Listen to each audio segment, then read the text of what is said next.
Good evening मित्रों board परीक्षा 2023 के महत्वपूर्ण क्वेश्चनों की श्रृंखला में आज हम अध्ययन करेंगे 12th का चैप्टर नंबर 11th, जिसका नाम है विकिरण एवं द्रव्य की दैत्य प्रकृति, radiation and dual nature of matter. तो डियर स्टूडेंट, हमारा मिशन है इस चैप्टर से 4x4 का, जिसमें एक क्वेश्चन पहले नंबर में आएगा और वो ज्ञान संबंधित होगा। दूसरा क्वेश्चन नंबर 12 आएगा, वो भी ज्ञान संबंधित होगा और 1.5 का होगा। और तीसरा क्वेश्चन ज्ञान उपयुक्त का होगा, अर्थात न्यूमेरिकल होगा या अभिव्यक्ति का होगा, जिसका मार्किंग 1.5 की होगी। तो डियर स्टूडेंट्स, हम जानते हैं कि जो आपका दृश्य स्पेक्ट्रम होता है, दृश्य स्पेक्ट्रम, उसमें जो रंग होते हैं वो होते हैं विबग्योर,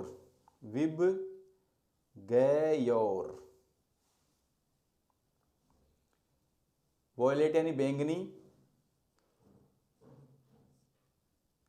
जामुनी या इसे हम आसमानी भी बोलते हैं, ब्लू यानी नीला, ग्रीन यानी हरा, येलो यानी पीला, ऑरेंज यानी नारंगी और रेड मीन्स लाल। आपने पिछली क्लासों में देखा है कि जो विबग्योर की होती है वो तरंगदैर्घ्य होती है 3800 एंगस्ट्रॉन और लाल रंग की होती है 7800 एंगस्ट्रॉन।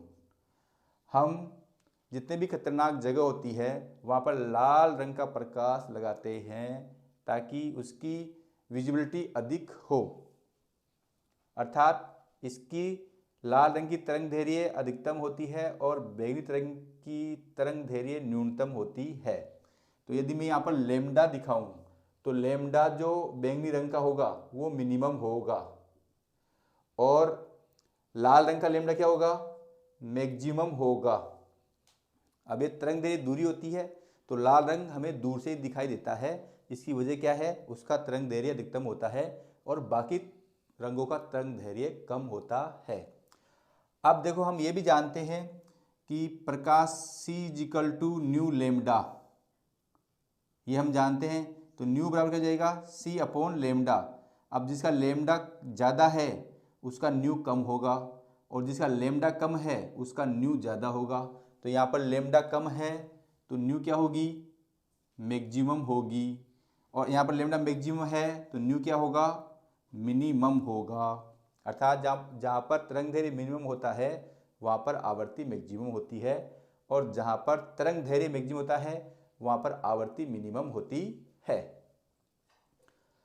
अब देखो, हमारा प्रश्न ये है कि इलेक्ट्रॉन का उत्सर्जन आरंभ होगा।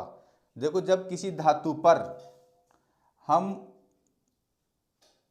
प्रकाश आपतित करते हैं तो उसमें से इलेक्ट्रॉन उत्सर्जित होने के लिए एक निश्चित ऊर्जा की आवश्यकता होती है और उस अधिक ऊर्जा के बाद में ही इलेक्ट्रॉन उत्सर्जित हो पाते हैं। इसका मतलब जब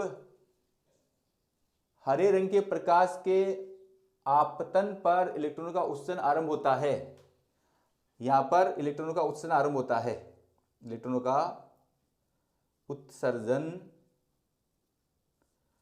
आरंभ होता है, तो इलेक्ट्रॉन को उत्सर्जित होने के लिए इससे अधिक आवश्यकता पड़ेगी आवृत्ति की।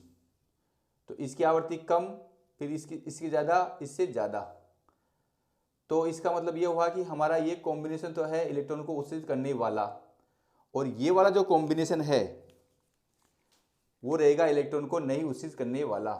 देखो, हरे रंग पर तो इलेक्ट्रॉन उत्सर्जित होना आरंभ होते हैं। अब यदि इससे अधिक आवृत्ति का प्रकाश आएगा तब इलेक्ट्रॉन को गति मिलेगी और इससे कम आएगा तो इलेक्ट्रॉन गति नहीं मिलेगी। तो यहाँ पर हमारी दो बातें स्पष्ट हो गई है। तो एक समूह तो ऐसा आ गया है जिस पर इलेक्ट्रॉन उत्सर्जित नहीं होंगे या आगे गति नहीं करेंगे, एक समूह ऐसा आ गया जिस पर इलेक्ट्रॉन उत्सर्जित होकर आगे गति करेंगे। अब ये ऑप्शन किसमें है? बैंगनी, जामुनी और नीला।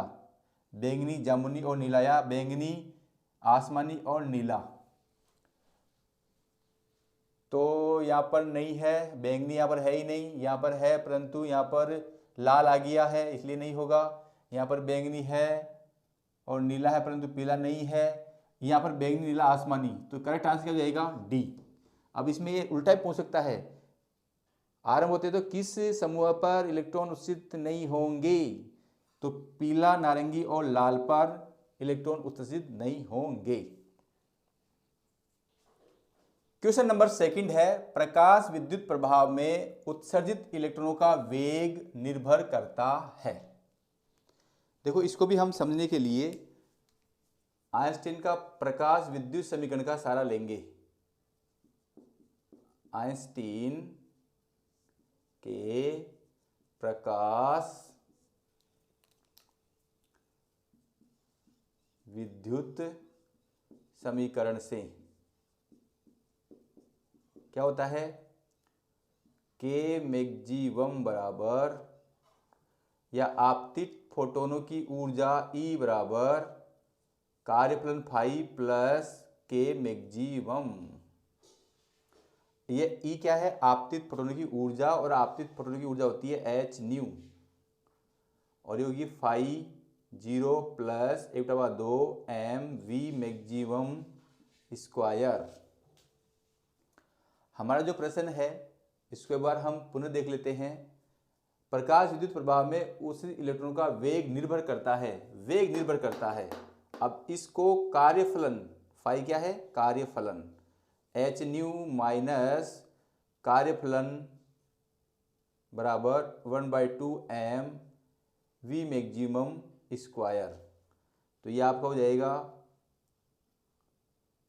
2/m h nu minus phi 0 बराबर v मैक्सिमम स्क्वायर। तो v मैक्सिमम बराबर हो जाएगा √ 2/m h nu minus phi naught. अब हम ऑप्शन देखते हैं। जो इलेक्ट्रॉनों का वेग है वो आपतित फोटोनों की ऊर्जा पर निर्भर कर रहा है और कार्यफलन पर निर्भर कर रहा है। अब आपतित फोटोनों की ऊर्जा, पहला ऑप्शन है केवल आपतित फोटोन की आवृत्ति पर, गलत। केवल आपतित फोटोन की तीव्रता पर, गलत। धातु के कार्यफलन तथा आपतित फोटोन की तीव्रता पर, कार्यफलन पर तो निर्भर करता है परंतु आपतित फोटोन की तीव्रता पर नहीं करता है। दूसरा क्वेश्चन देखो, आपतित फोटोन की आवृत्ति, तो देखो ये आपतित फोटोन की आवृत्ति ये वाली, तथा धातुओं के कार्यफलन पर निर्भर करता है। तो ऑप्शन डी क्या हो जाएगा? करेक्ट हो जाएगा। तीसरा क्वेश्चन देखिए, इलेक्ट्रॉनों का तरंगों से संबंधित कौन सा गुण डेविसन व जर्मर के प्रयोग द्वारा प्रदर्शित किया जाता है? तो डेविसन व जर्मर के प्रयोग द्वारा प्रदर्शित किया जाने वाले तरंगों का गुण होता है विवर्तन, विवर्तन। नेक्स्ट क्वेश्चन है, यदि कण समान वेग से गतिशील हो तो अधिकतम डी ब्रोगली तरंग दैर्घ्य निम्न की होगी। जो 4th है उसमें देखिए, डी ब्रोगली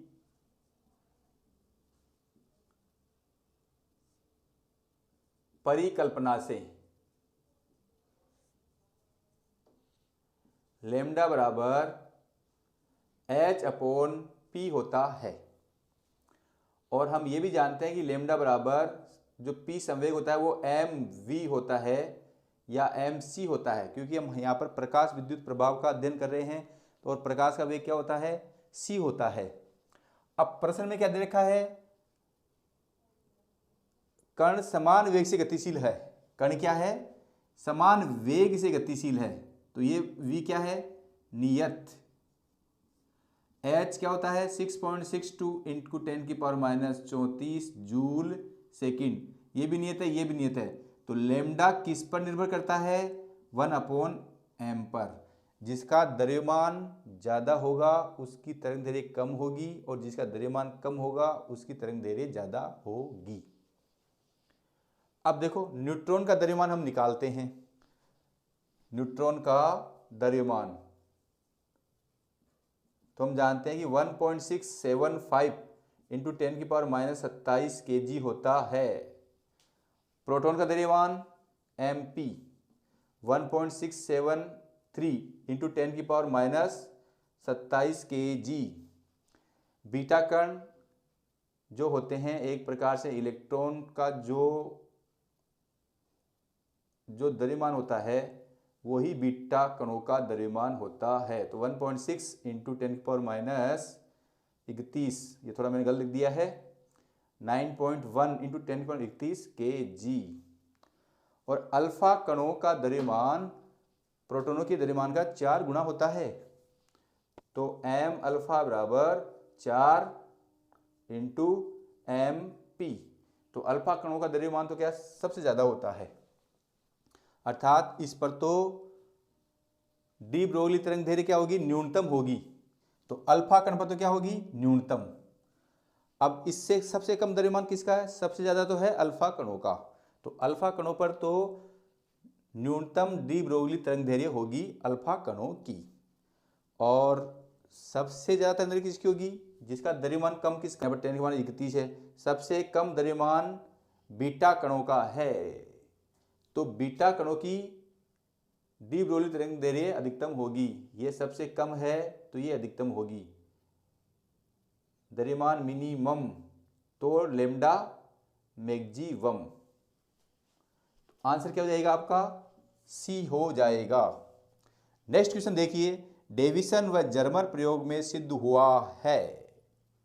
देखो डेविसन और जर्मर प्रयोग में सिद्ध हुआ है द्रव्य की तरंग प्रकृति। द्रव्य की तरंग प्रकृति डेविसन और जर्मर प्रयोग में सिद्ध हुआ है द्रव्य की तरंग प्रकृति।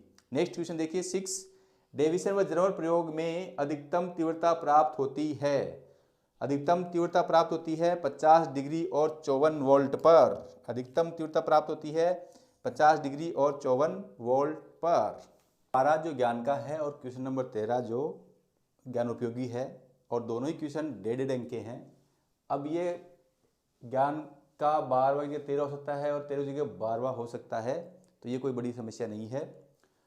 तो इससे संबंधित प्रश्न निम्नलिखित हैं। और पहला प्रश्न है, किसी प्रकाश पुंज ए के फोटोन की ऊर्जा एक अन्य प्रकाश पुंज बी के फोटोन की ऊर्जा की दुगनी है, इनके संवेगों का अनुपात ज्ञात कीजिए। तो 1 को हम सॉल्यूशन लिखते हैं और 1 का सॉल्यूशन है प्रश्नानुसार।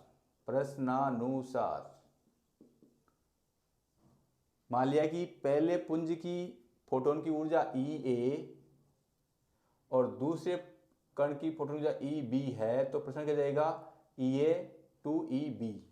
तो that's implies EA upon EB बराबर 2, ये हो जाएगा। अब देखो h न्यू, आपतित फोटोनों की ऊर्जा E बराबर h न्यू। तो इसमें क्या हो जाएगा, EA है तो EA बराबर h new A, h new A, और हो जाएगा h न्यू B बराबर 2। तो that simplifies nu A upon nu B बराबर भी 2।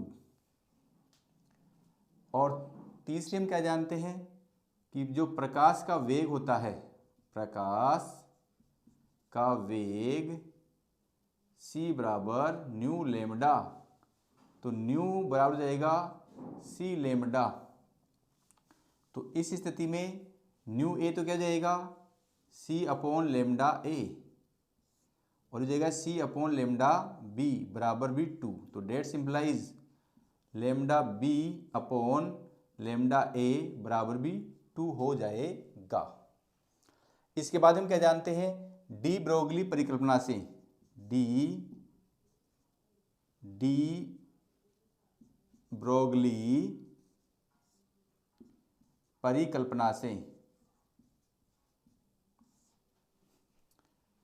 लेमडा बराबर होता है h अपॉन p। अब देखो मैंने यहाँ पर डी ब्रोगली परिकल्पना क्यों लगाई है, क्योंकि मुझे संवेगों में अनुपात ज्ञात करना है और वो क्या है, संवेग डी ब्रोगली कल्पना में होता है। तो यहाँ से P बराबर क्या हो जाएगा, H अपॉन लेमडा। तो PA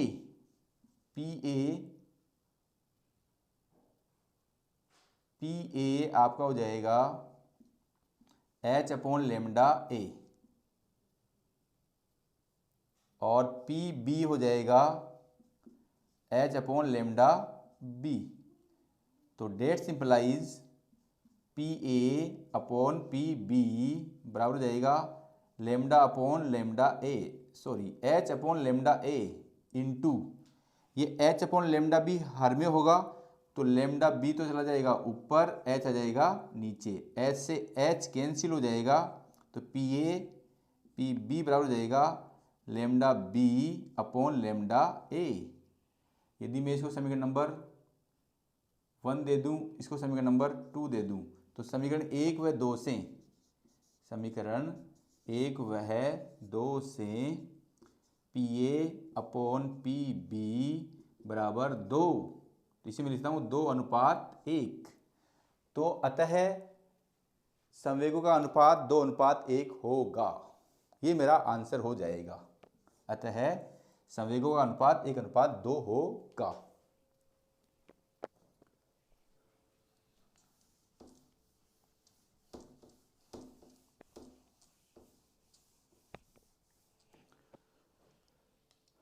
नेक्स्ट क्वेश्चन है, आइंस्टीन का प्रकाश विद्युत समीकरण लिखिए और इसके आधार पर प्रकाश विद्युत प्रभावों की व्याख्या कीजिए। ये आप खुद कर लीजिए, ये ज्ञान संबंधी प्रश्न है। और प्रश्न नंबर 3 है, 24 वोल्ट के विभवांतर से त्वरित इलेक्ट्रॉन का संवेग एम डी ब्रोगली तरंगदैर्घ्य प्रकलित कीजिए। ये क्वेश्चन नंबर 3 का हल, त्वरित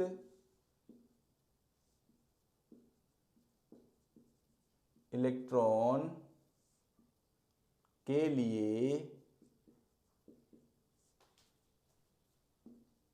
डी ब्रोगली तरंग दैर्घ्य लेमडा बराबर होती है 12.27 एंगस्ट्रॉन अपॉन √V। और प्रश्न में देखो V आपका दे रखा है 64 वोल्ट, V बराबर दे रखा है 64 वोल्ट। ये मैं मान रख देता हूं, तो तरंग दैर्घ्य लेमडा बराबर हो जाएगी 12.27 एंगस्ट्रॉन को मैं 10⁻⁻10 मीटर, और ये हो जाएगा आपका √64। तो लेमडा बराबर हो जाएगा 12.27 इंटू 10⁻⁻10 मीटर अपॉन 64 का वर्गमूल कितना होता है 8। अब 12 में यदि हम 8 का डिवाइड करेंगे, 8 एकम 8, 4 बचेंगे, 8 पंजे 40, 2 बचेंगे, 8 तिया 24, फिर 3 बचेंगे, अब 40 2 8 तिया 24, और फिर 3 बचेंगे, तो 8 तिया 24 फिर आएगा, तो ये यहीं रह जाएगा इंटू 10⁻⁻10 मीटर। तो लेमडा क्या जाएगा 1.53 एंगस्ट्रॉन हो जाएगा। तरंग दैर्घ्य क्या है 1.53 एंगस्ट्रॉन। दूसरा इसमें है डी ब्रोगली तरंग दैर्घ्य प्रकलित कीजिए, तो ये तो हमने कर लिया है। दूसरा है इलेक्ट्रॉनों का संवेग, तो डी ब्रोगली परिकल्पना से, डी ब्रोगली परिकल्पना से लेमडा बराबर होता है H अपॉन P। हमें पूछा है संवेग, तो P बराबर हो जाएगा H अपॉन लेमडा। H का मतलब है 6.62 इंटू 10⁻⁻34 जूल सेकंड, और लेमडा का मान है 1.53 इंटू 10⁻⁻10 मीटर। अब ये कटेंगे पीटेंगे, तो ऊपर जाके जाएगा 10 की पावर प्लस 10, 10 की पावर माइनस 24। देखो जूल को मैं क्या लिख सकता हूँ, KG metre square centimetre square centimetre upon, ये मीटर नीचे वाला, तो 1 मीटर से 1 मीटर कैंसिल, और 2 सेंटीमीटर से 1 सेंटीमीटर कैंसिल हो जाएगा, तो ये बचेगा केजी मीटर सेंटीमीटर स्क्वायर।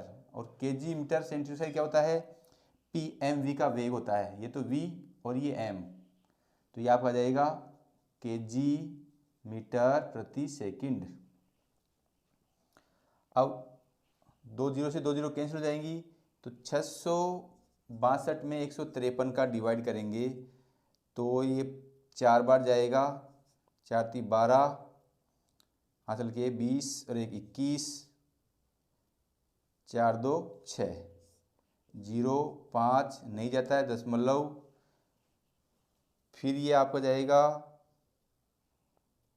15 × 3 = 45, 3 बार, 3 × 3 = 9, 5 × 3 = 15, 3 × 1 = 4, तो ये बचेगा 1, 9 से गया 4, 41, फिर इसमें देंगे तो ये जाएगा 2 बार, तो ये लगभग आएगा आपका 4.32 × 10⁻24 केजी मीटर प्रति सेकंड क्या जाएगा, इलेक्ट्रॉन का संवेग आ जाएगा। 4 है, द्रव्य कणों से संबंधित डी ब्रोगली प्रक्रिया लिखिए।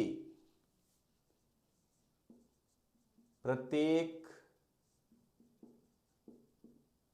गतिशील द्रव्य कणों से संबद्ध तरंगों को द्रव्य तरंगें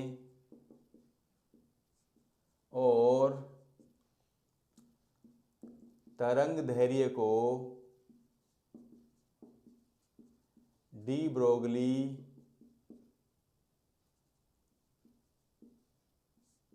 तरंग दैर्ध्य कहते हैं। अब डियर स्टूडेंट्स, द्रव्यमान ऊर्जा संबंध से हम क्या जानते हैं, द्रव्यमान ऊर्जा संबंध से E = mc²,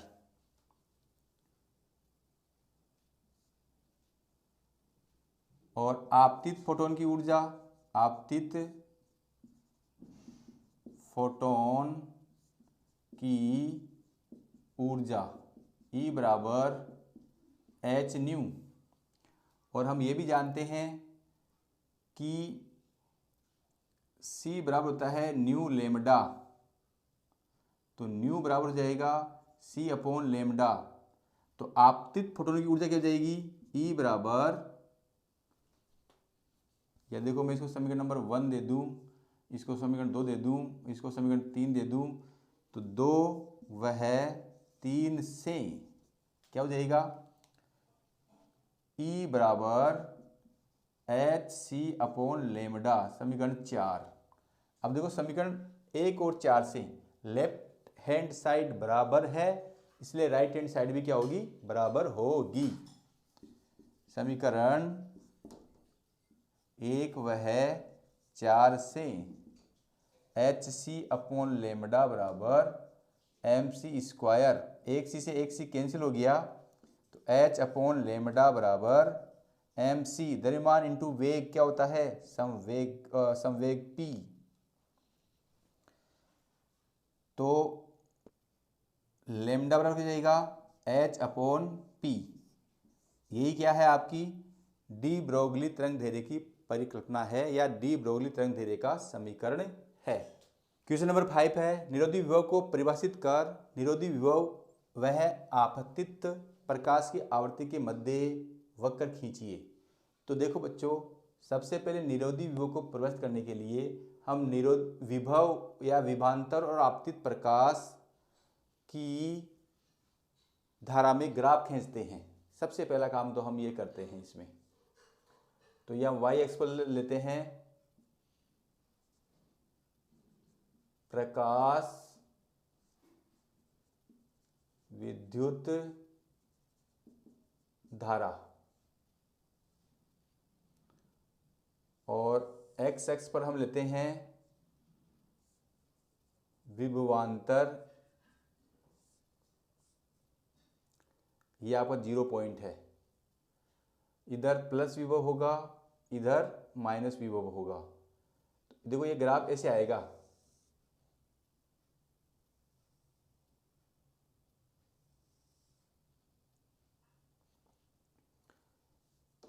ये माइनस विभव और इधर ये प्लस विभव। ये आपकी V0 है और इसको मानता हूँ ये V01 और ये V02।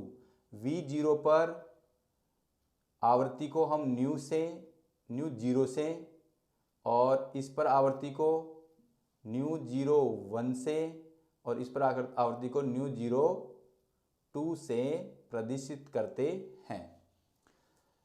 अब देखो हम परिभाषित करते हैं निरोधी विभव को। धारा यहाँ से लेकर इस पॉइंट के अलावा, इस पॉइंट के अलावा, इस पॉइंट के अलावा कहीं पर भी शून्य नहीं है, परंतु विभव के जिस मान पर प्रकाश विद्युत धारा का मान शून्य प्राप्त होता है उसे हम क्या कहते हैं? निरोधी विभव कहते हैं। तो मैं परिभाषा लिख देता हूं,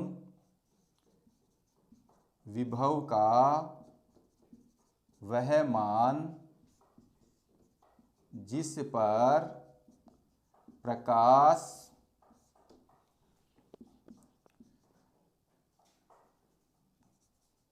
विद्युत धारा का मान शून्य होता है उसे निरोधी विभव कहते हैं और इसे V0 से लिखते हैं। और इसमें एक छोटा सा क्वेश्चन हो रहा है, हाइजेन वक्र का अनिश्चितता का सिद्धांत का कथन लिखिए। तो हाइजेन वक्र की अनिश्चितता का सिद्धांत का कथन है,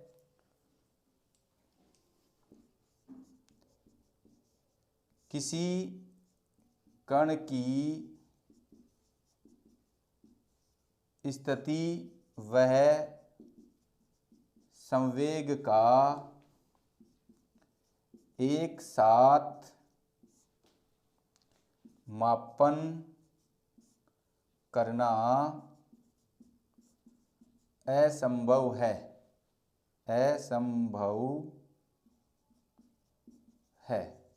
किसी कण की स्थिति व संवेग का एक साथ मापन करना असंभव है। यही हाइजेन वक्र की अनिश्चितता का सिद्धांत है। यही हाइजेन वक्र की अनिश्चितता का सिद्धांत है। प्यारे विद्यार्थियों, मैंने आपके लिए मेहनत करके ये मोस्ट इम्पोर्टेंट क्वेश्चन बनाए हैं जो कि आपकी बोर्ड परीक्षा 2023 में 101% आएंगे। आप भी मेरे YouTube चैनल को लाइक, कमेंट्स और सब्सक्राइब करना नहीं भूलें। धन्यवाद।